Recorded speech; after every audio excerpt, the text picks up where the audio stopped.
Welcome to Brain Shapes. This is your host, Matty Tricca.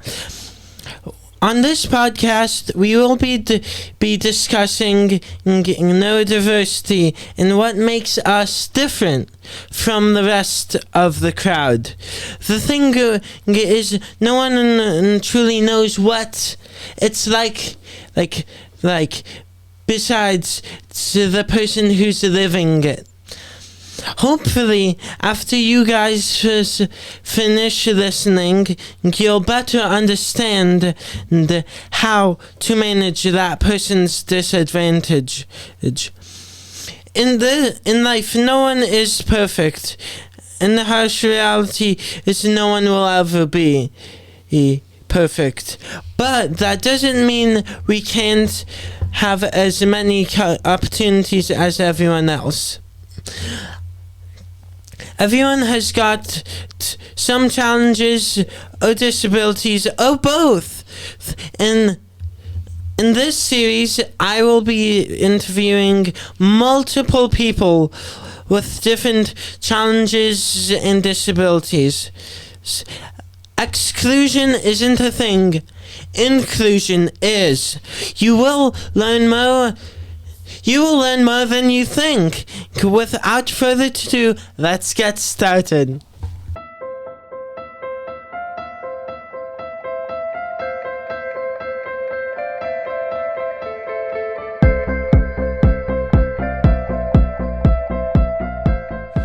Hey, this is your host, Matty Tricca, and welcome to Brain Shapes, where we will discuss neurodiversity and what it's like to be different.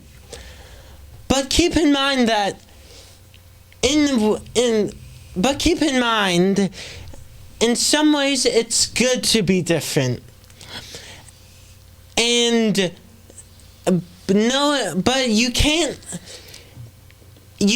change the way we were made. So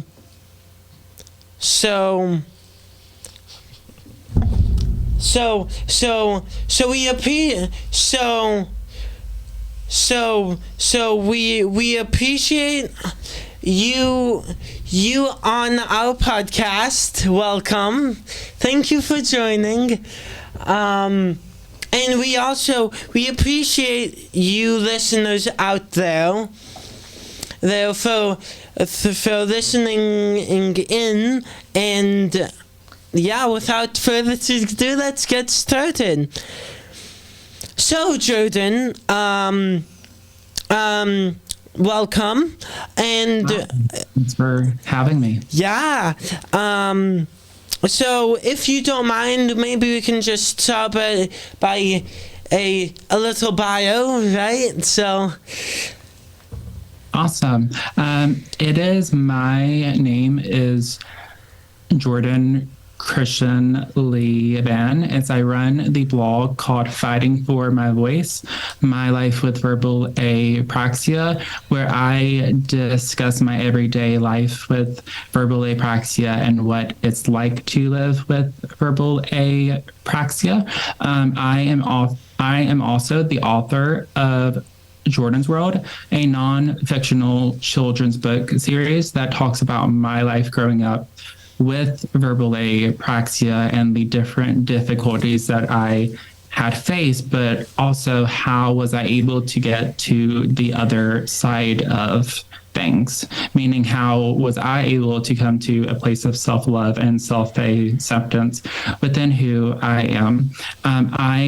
I am also the president and founder of the Apraxia Foundation Hearing All Voices, which is a 501c3 nonprofit where we help individuals with apraxia of speech to afford research evidence-based services. And I went to college at Guilford College in Greensboro, North Carolina. And I got my bachelor's in psychology and my minor in general biology. So those are some fun facts about me. Nice. Awesome. Any hobbies? Hobbies. Oh, I really like to write. I love writing. I love to film. I love content creation. If drinking coffee was a hobby, then I would definitely say that. I don't think it is. And I really like to hang out with my dogs. I have 2 dogs. Nice. I love my dogs. I love mine too. So yeah, dogs are. Oops, sorry. No worries. Dogs are one of a kind for sure. Yeah. So, well, what was hard about school and college? I know you mentioned college, so just if you don't mind, like explaining, like what was hard about each. If you know what I mean.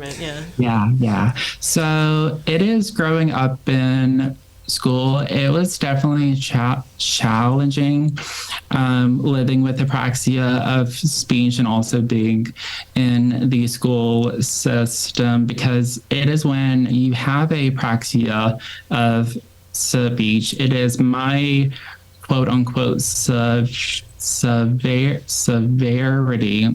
when I was younger is that I was classified as a profound case of apraxia of speech. So I really couldn't talk to others in words until I was 8 years old, and I couldn't talk in like in the sentence structure until I was 12. So it was very, very difficult for me because it's when you're not able to communicate with the outside world. Right. You can feel a lot of feelings of isolation and loneliness, and I felt a lot of frustration because I always wanted to talk. I've always been a very, very social person, but it was trying to physically speak was very, very difficult for me, and at one time I couldn't do that. So I grew up with a lot of frustrations and such in school due to people's misconceptions that maybe I was just being lazy, maybe I was stubborn, and then all of the different labels that people tried to place on me. But as I can definitely say that as I grew up, though, and as I got into my later years of school and such, it's within the more speech therapy services that I had gotten, my speech had became more easier, but it was still pretty difficult for me. But as I did go to college, as I was saying, I got my bachelor's in psychology, general biology minor. Wow. And I really, really liked college, actually. And I wasn't ever expecting myself to like college. I never thought that I would go to college because I didn't like school when I was younger. But I had just found that the college that I went to, everybody was super, super accepting, and it didn't matter what you were, if you were different in any way, shape, or form, because the college that I went to was really, really big on diversity in all forms. So it's through my college, I was able to get a 504 plan. And that really, really helped me, and it helped me get those extra supports that I needed. Nice. So... That's awesome. Yeah, that's awesome, and I can relate to that totally. Even though I don't have apraxia, I can still relate to you. Even school is hard for me, even, and and I was like all over the place. I was trying to fit in. That's what I tried. Yeah, it was tough. And yeah, I tried everything, and as much as my parents helped me, I couldn't, and it was a struggle. So and it was a struggle until now, where it's finally like my struggles are still there, but they're backing off a little. So, yeah. And it's right, and it's one important thing my mom always told me growing up, is that it's okay to be different. There's nothing wrong with being different. And when I was growing up, right. I didn't really know that yet, because I tried to fit in, as you were saying as well. I would try not to wear any like bright clothes. I would try just to shrink myself down as much as I could, because I thought that if I shrunk myself down, that nobody could pick on me anymore. Right. I got just because I was bullied as a kid. But like once I had actually realized that it's okay to be different, and it's one of my favorite quotes, and I don't know where this comes from, but it was a quote was why blend in when you were born to stand out. And that's actually a quote that I live by now. Nice. Because I truly do think that being different is not a weakness, it's actually a strength, because we all bring something different to the table. And that's why I'm such a big advocate for diversity, because diversity is not about being the same, but it's about celebrating each one's differences. Yeah. So can you tell us a little bit more about what apraxia is for some of our listeners and who aren't as familiar as with apraxia? Yeah. So apraxia of speech is a neurological speech disorder where your brain has trouble sending your mouth these signals to move your tongue, lips, and jaw whenever you would like to in order to speak. But people with apraxia always know what they want to say. So as I was growing up, I was always really, really wanting to be social. I always wanted like a big group of friends and such, but I couldn't. But it's when I would try to speak physically, I couldn't move my tongue, lips, and jaw. So that's what apraxia is. It's also a motor planning speech disorder, which is what makes it different from other types of speech disorders. Cool. I mean, not cool, but like, cool. But yeah, kind of, yeah. Yeah, but it's interesting, I should say. But so yeah. Cool. You mentioned your mom was a big support for you, and how support and advocate for you, and now you're an advocate for families. So what do you recommend for? Well, first I should say, how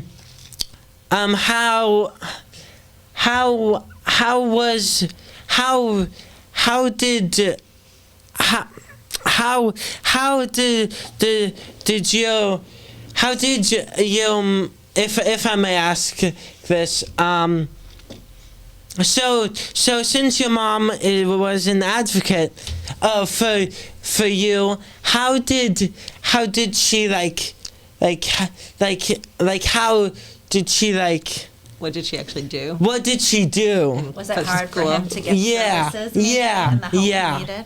Yeah. So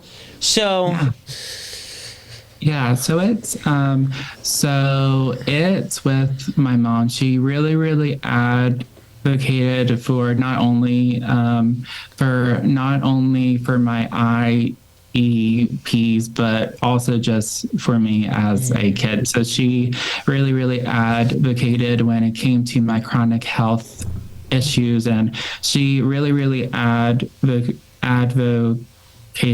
as well as we're talking about within the IEP. And something that she really pushed for with my school district is for me to get 5 days a week of speech sessions, and for those sessions to be 45 minutes long. And they kept on telling her that it couldn't be done, and she had told them that she knows it can be done and it will be done. So she really advocated her heart out for me. I'm really blessed to have the mom that I do, because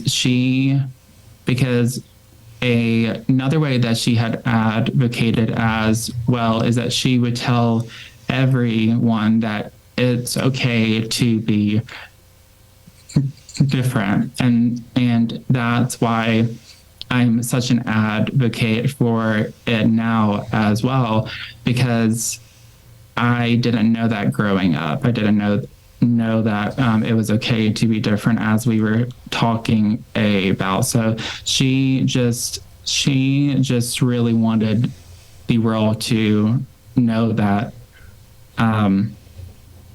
that her child be belonged there. Right. Okay. So cool. Mom. Yeah. Those moms. Can I interject one thing? Just to let your audience know, you do have a couple guests with you. Oh, right. So I have got one other guest. Should I do that now? That'd be fun to have a little pause So speaking of speech therapists. Speaking of speech therapists, I'm also with Rachel, who is magnificent. Oh my goodness. I love it. Yeah. So she helps me out a lot. I mean, for the time I've known her so far, she's helped me a lot. So yeah, it's been really awesome to get to know Matty, and I'm probably not close enough here. It's been really nice to get to know Matty and hear his story, and then also Jordan. You guys are so inspirational, and I think it's great that you can talk about things that you have in common and things that are different to help other people. So that's great. Yeah. So. And then your other guest. Right, and then my mom. AKA little mini manager. Manager my assistant manager and also advocate. She's great too. So, yeah. So maybe a story about that. So what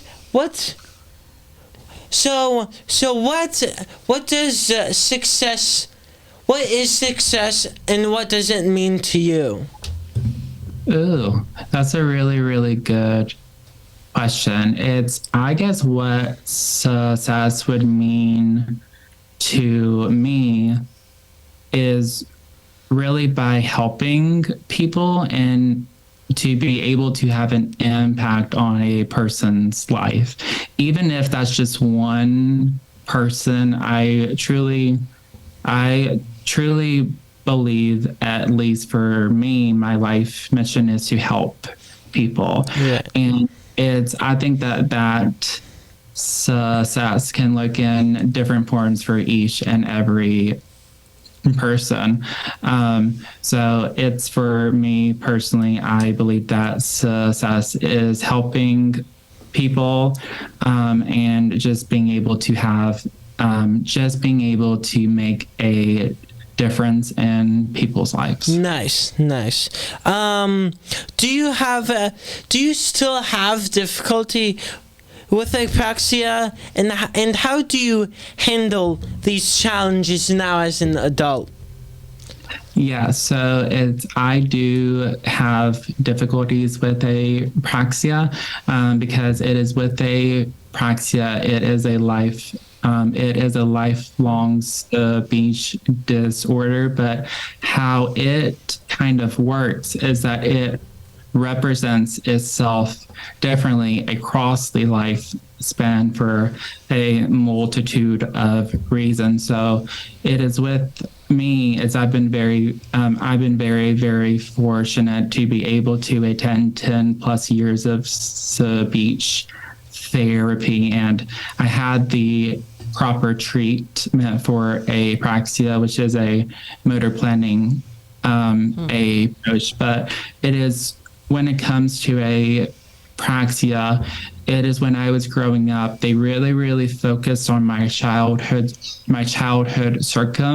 circumstances and different things surrounding my childhood, versus when I got to be an adult, there was new life situations that nobody prepared me for.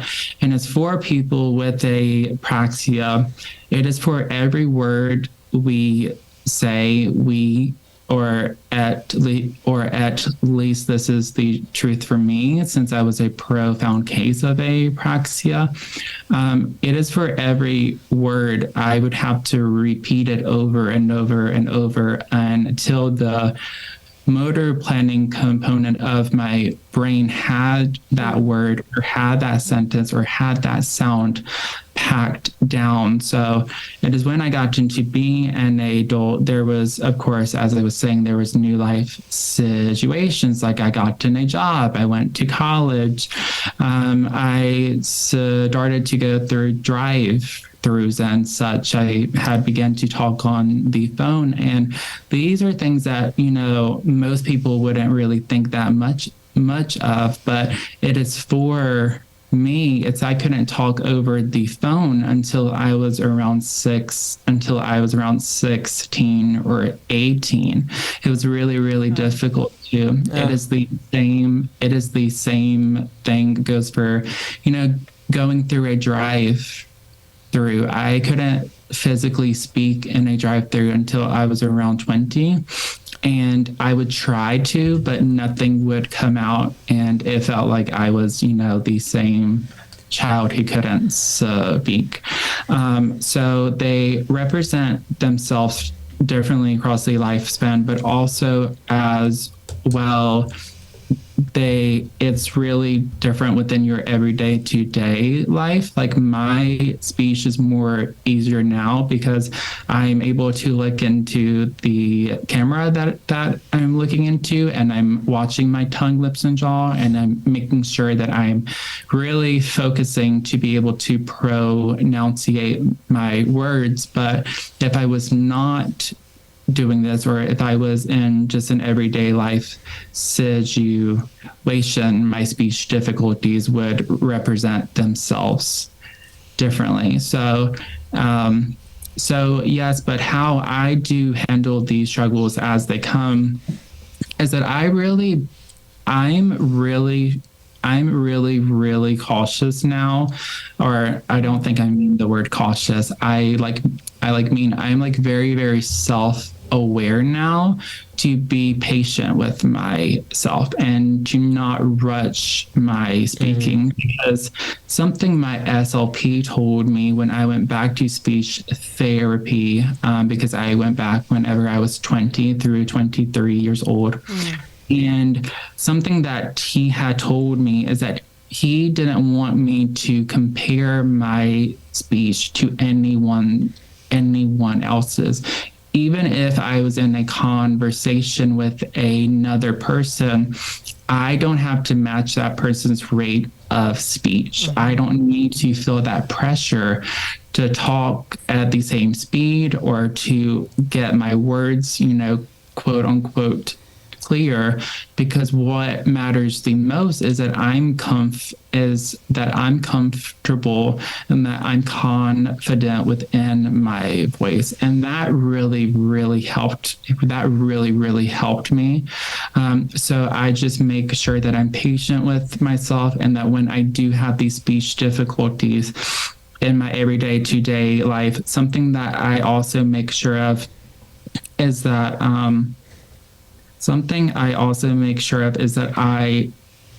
I keep on my path of self-acceptance. So I remind myself in these situations that there's nothing wrong with having a disability. There's nothing wrong with being different, because at the end of the day, this isn't something that I chose, but something that I can choose is that I can choose to accept myself, I can choose to love myself, and I can choose to be proud of myself. Really empowering. Yeah. So, and that must have been really challenging. Yeah. So. Can I ask a question as a mom? Yeah. Can I insert one little question? Sure. That must be exhausting. I know sometimes for Matty, having Tourette, it's just people don't appreciate whether he's stuffing the tick so they don't interfere with communicating, or trying to not offend people. And at the end of the day, he's just exhausted. That must be the same. I can't imagine. Yes, because it's at the end of my days, I like really do have mental exhaustion, or I might be fatigued, or I might end up with a migraine because I'm trying not to physically struggle, so I am able to be understood by others. But it's when we do essentially mask, because that's what I'm doing now. I'm masking my speech difficulties. I mean, it's very, very hard, and you really have to be sure that you're doing things to take care of yourself. Yeah, yourself. Yeah. Can you relate to that? I can. Yeah, I can relate 100%. Yeah, and yeah, it's hard. Yeah. Good for Matty to hear too, with self-acceptance. You have good days and better days for being able to do that, I imagine. Right. Jordan's had a lot of practice, but I'm sure that's still, the world out there can... Right. Yeah. So what advice would you give someone who has a disability and having trouble accepting themselves? Something that I would tell them is that self-acceptance is not a one-time thing. So it is how I viewed this concept when I was younger, is that I viewed it as one day I would wake up like I was in a movie or something, really. That's what I thought. Like, I wake up and I raise my arms in the air, I stretch, and then life is happy and I accept myself, and that's the end of the story. And that couldn't be farther from the actual reality of self-acceptance, because it is with a self-acceptance, it's personally how I describe it and how I view it, is that it's an everyday process that I have to commit to. And there's going to be days that are more harder, and there's going to be more days that are potentially more easier for me. But I didn't know when I was younger that it would be an everyday process. So it is when I'm in a social situation and I might, and my speech difficulties might arise, it's, during those times, I can have, different types of thoughts that I would never tell a friend of mine because they wouldn't be nice, and I wouldn't keep a friend if I said those things to her.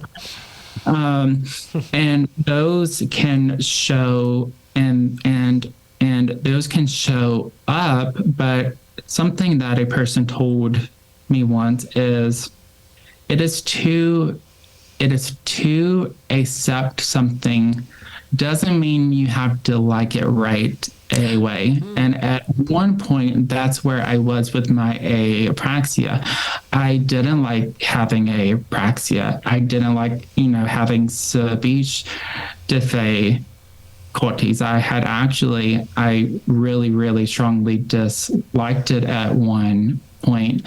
And when I was told this, as I was able to accept myself, because I was able to acknowledge that, yes, I do have apraxia and I am going to struggle. And as I've been on my path of self-acceptance for the past several years, it is what I have found now is that I'm able to like it and I'm able to accept it. But that's something that took me years, because I had to essentially, when I was growing up, as I was taught by other people how to feel about my own speech disability. Mm. So others would judge me for it. They would have misconceptions and things of those natures. So now as an adult, what I've done is that I've had to learn a new belief system about apraxia and about having a disability, that there's nothing wrong with having a disability. As I was saying, there's nothing wrong with being different. There's nothing wrong with just being who you are. And that can be one of the biggest challenges that a person faces in their life, I believe, is having to come to the place of self-acceptance and self-love when you were growing up, you might have been taught not to accept certain parts of yourself, but it's more important that you accept yourself more than any single other person accepts themselves. So those are some things that have really, really helped me on my path of self-acceptance, and of course, is an everyday practice that I'm still committing to, but it's something that I'm willing to be committed to. Nice.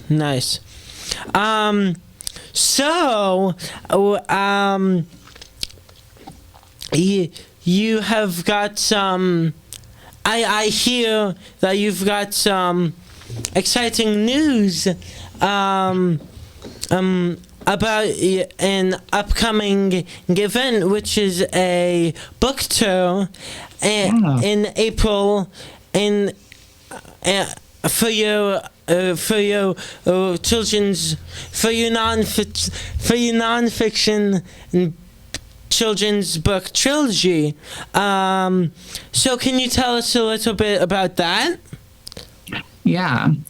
So it is my book series so my book series is called Jordan's World, as I was saying, which is a non-fictional children's book series about my life growing up with verbal apraxia. And I've published 3 books in the series. So the very, very first book is like an introduction to me. It's an introduction to my character. And what the first book talks about is my journey to self-acceptance and self-love. And it's with my second book. It's it's more so of a book about self-determination, and it tells the message that nobody is able to predict your future, as no single person holds a crystal ball who's able to predict it, because it's simply as nobody can predict your child's future. And then it's with my third book, it's really big on disability pride, and it's about the first time I learned how to read. I was in third grade, and I was starting to learn how to read in my second grade summer, when I was in sessions with my SLP, and that talks about the first time I read out loud, and I read in front of my class, and nobody asked me to, but I wanted to, because I was so proud of myself. I was so happy to read, and even though when I was reading to my class, even though people had mixed reactions, like there were some people who were laughing at my speech, there were some people who looked really, really happy that I was speaking, there were some people that were looking away. It really didn't matter what other people thought, because I was so proud of myself, and I was so proud of how far I had come. So that's why I named the third book The Boy Who Spoke Even When His Voice Shook. And then it is with my other two books. The very, very first book is called The Boy Who Couldn't Speak Yet, and then the second book is called The Boy Who Proved Them Wrong. So those are my three books in the series, and I'm so excited, and I'm very, very grateful that I get to go on book tour, and I'm able to meet kids and their families, because it's really quite an honor for me that people even read my books, because people don't have to. And I'm very, very aware of that. So I'm very, very grateful, and I'm very, very humbled by it. And my first book stop is on April 22nd, and I'll go to Michigan, and then we'll have the rest of the book tour dates out on March 28th. So I'm really, really, really excited for it. It's quite an honor. Awesome. I'm sure it is. So that's great that you're doing a book tour. Good luck. Wish we could go with you. Yeah. I'm proud of you. That's great. Yeah. So if anything, what has been your takeaways from apraxia? I would say my takeaways from apraxia is that it doesn't matter about how you say certain words, how you might pronounce certain words, but really what matters at the end of the day is the actual meaning of our words. And that's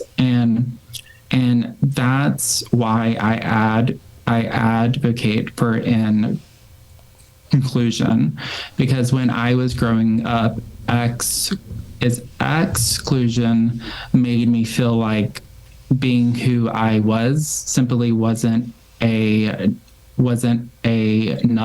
and I felt like I didn't belong in certain spaces and certain settings and such. So it is with the words that I say, I'm very, very cautious, and I'm very, very careful about the words that I say. And it's not only because I have a speech disorder, but it is because the words that we say, if we like it or not, they do affect others. And also something that I have learned as well is that you can try to run away from who you are, but it's a lot more easier to accept and to love the person who you are. Because when I was trying to run away from who I am, I was trying to run away from my story and trying to wipe my hands clean. I was exhausted. I was so tired every single day. And ever since I've been on my path of self-acceptance and to self-love, I just feel like I can finally breathe, and like there's a weight off of my chest. So it's, if I could encourage any person on this podcast, anything,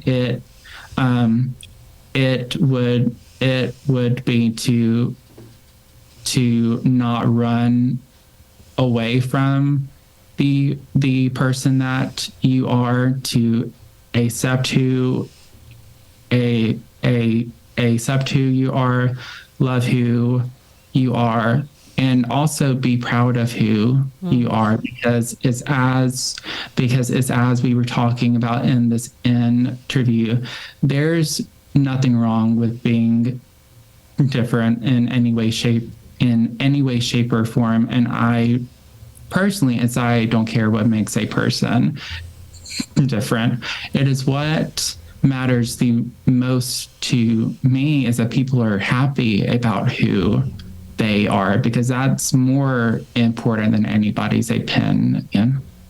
Right. Makes sense. So yeah. So I want to thank you again, Jordan. It was so fun having you on, and I wanna. And I admire you so much.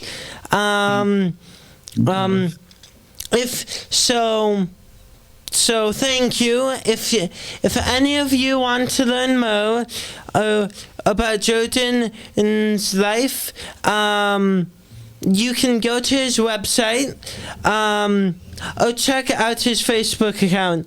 And Fighting for My Life. Fighting for my voice. Fighting for my voice. Sorry. No worries. Fighting for my voice. My life with apraxia. His books are available for purchase on Amazon. Thank you so much for thank you again so much for listening, and stay tuned for future podcasts. If you liked today's episode, please subscribe and follow, and so you don't miss any episodes.